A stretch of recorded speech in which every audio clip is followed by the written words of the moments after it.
আসসালামু আলাইকুম। দেশি কিচেনে আপনাদের সবাইকে স্বাগতম। আশা করি আপনারা সবাই ভালো আছেন। আবারও আসলাম আরও নতুন একটা রেসিপি নিয়ে। আজ আমার রেসিপির নাম ফ্লাক্স স্যান্ডউইচ। এটা আমি নতুন করে আপনাদের তৈরি করে দেখাবো।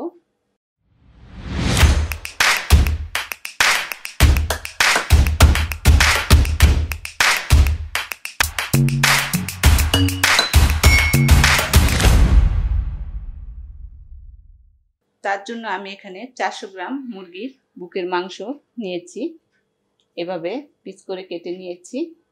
এটা আমি প্রথমে একটু সিদ্ধ করে নিব। তার জন্য আমি এখানে একটা বোল নিয়েছি, বোলের মধ্যে মাংসটা দিয়ে দিলাম। 4 কাপ পরিমাণ পানি দিয়ে দিব। আর এখানে আমি নিয়েছি লাল মরিচের গুঁড়া, চিলি ফ্লেক্স, সাদা গোলমরিচের গুঁড়া, কালো গোলমরিচের গুঁড়া এবং লবণ।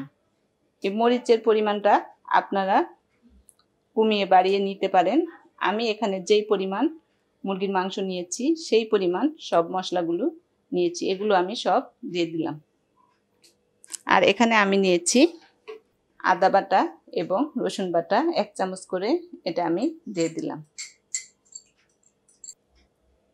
এখন আমি এটা চুলায় বসিয়ে দিব প্রায় 20 থেকে 25 মিনিটের জন্য, মাংসটা সুন্দর মতো সিদ্ধ হওয়া পর্যন্ত। আজকে আমি এই ক্লাবস স্যান্ডউইচটা নতুন স্টাইলে আপনাদের করিয়ে দেখাবো। প্যানটা আমি চুলায় বসিয়ে দিয়েছি।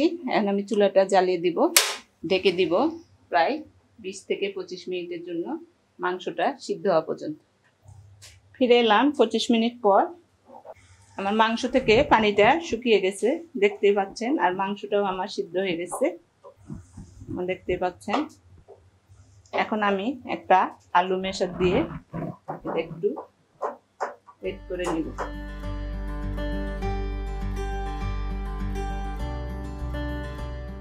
এই কাজটা গরম গরম থাকতেই করতে হবে।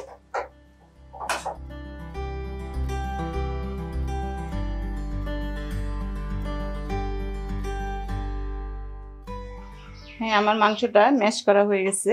আমি একটা সাইডে রেখে দিব, দিয়ে আমি সসটা রেডি করে নিব। হ্যাঁ, এখন আমি স্যান্ডউইচের সসটা রেডি করে নিব। এর জন্য আমি চুলায় একটা প্যান বসিয়ে দিয়েছি। এখানে 4 টেবিল চামচের মতো আমি তেল দিয়ে দিব।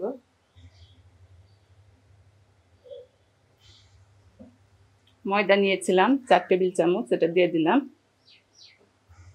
এটা আমি কতক্ষণ নাড়তে থাকবো যাতে ময়দার গন্ধটা চলে যায়। এখানে আমি লিকুইড দুধ নিয়েছিলাম 1 কাপের মতো, প্রথমে আমি অল্প করে একটু দিয়ে দিব।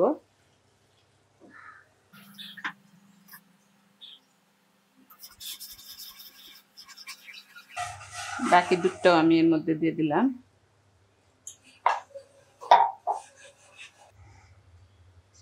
লবণ নিয়েছিলাম, এনে 1/2 চামচের মতো দিয়ে দিলাম।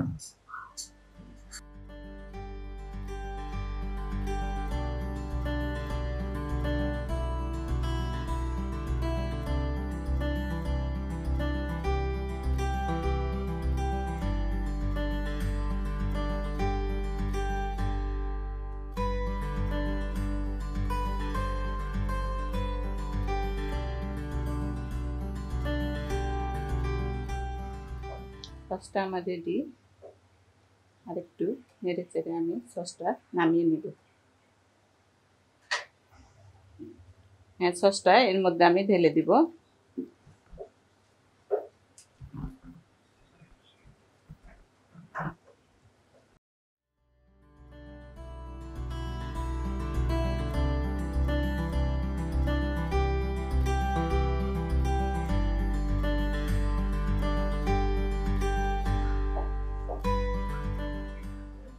টমেটো সস নিয়েছিলাম 2 টেবিল চামচ, এটা দিয়ে দিলাম।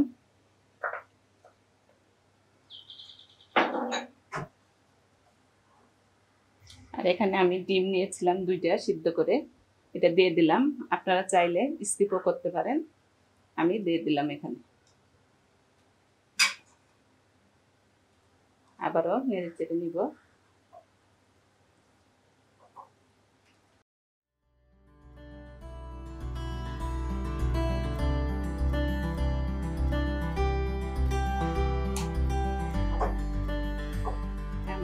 স্যান্ডউইচের পুরটা রেডি। এখন আমি এটা নামিয়ে ঠান্ডা করে নিব। এখানে আমি কিছু ব্রেড নিয়ে নিয়েছি। আমি স্যান্ডউইচগুলো তৈরি করে নিব। এর জন্য ব্রেডের সাইডগুলো কেটে নিব।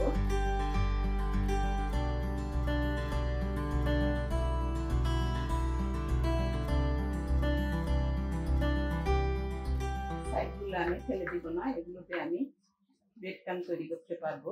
আরো অনেক কিছু এই সাইডগুলো দিয়ে তৈরি করা যাবে, ব্রেড পুডিংও তৈরি করা যাবে। এই জন্য আমি এগুলা রেখে দিব। এভাবে আমি সবগুলো স্যান্ডউইচের সাইডগুলো কেটে নিব। হ্যাঁ, আমার সবগুলো ব্রেড কাটা হয়ে গেছে। এখন আমি স্যান্ডউইচগুলো তৈরি করে নিব। এদিকে আমার চিকেনটাও ঠান্ডা হয়ে গেছে। এখন আমি স্যান্ডউইচগুলো তৈরি করে নিব। এর জন্য আমি এখানে আমার সুবিধার্থে একটা সাদা কাগজ বিছিয়ে নিচ্ছি।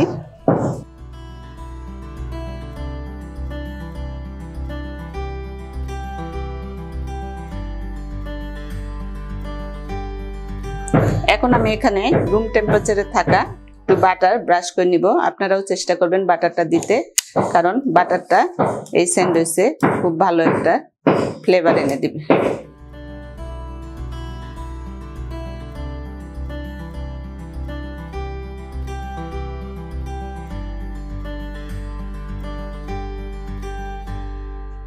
বাটারটা আমি সুন্দর করে লাগিয়ে নিব সব সাইডে।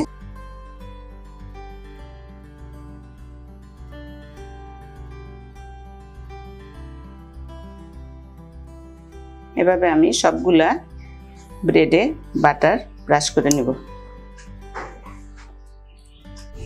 হ্যাঁ, আমার সবগুলো ব্রেডে বাটার ব্রাশ করা হয়ে গেছে। এখন আমি স্যান্ডউইচগুলা তৈরি করে নিব। এর জন্য আমি এখানে চিকেন নিয়েছিলাম। চিকেনের পুরটা আমি আমার পছন্দ মতো দিয়ে নিলাম। আপনারা আপনাদের পছন্দ মতো দিয়ে নেবেন।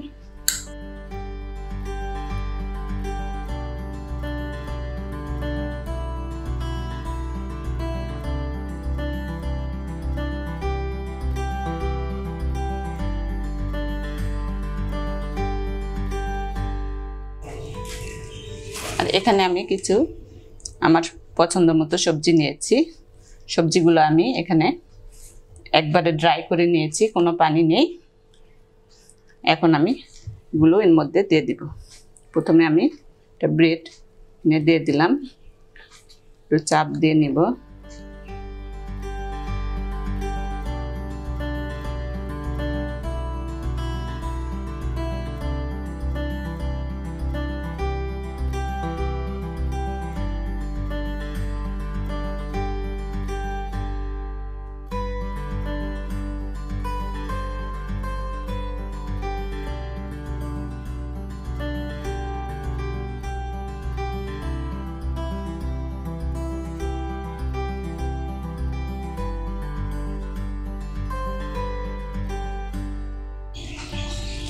আমি দুই পাশ থেকে এভাবে কাটি দিয়ে দিব, যাতে কাটার সময় আমার স্যান্ডউইচটা ভেঙে না যায়।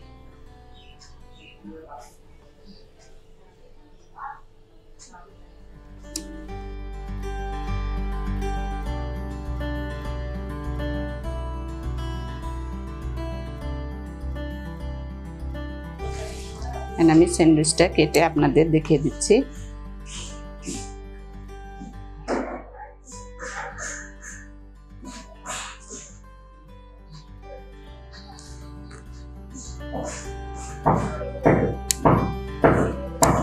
দেখতে পাচ্ছেন স্যান্ডউইচটা রেডি। এখন আমি এভাবে সবগুলো স্যান্ডউইচ কেটে নেব। তৈরি হয়ে গেল আমার নিউ স্টাইলে ক্লাব স্যান্ডউইচ। আজকে আমি এই স্যান্ডউইচটা আপনাদের দেখিয়েছি উইদাউট মেয়োনেজ, উইদাউট ক্রিম এবং উইদাউট চিজ। আশা করি আজকে আমার রেসিপিটি আপনাদের সবারই খুব ভালো লাগবে।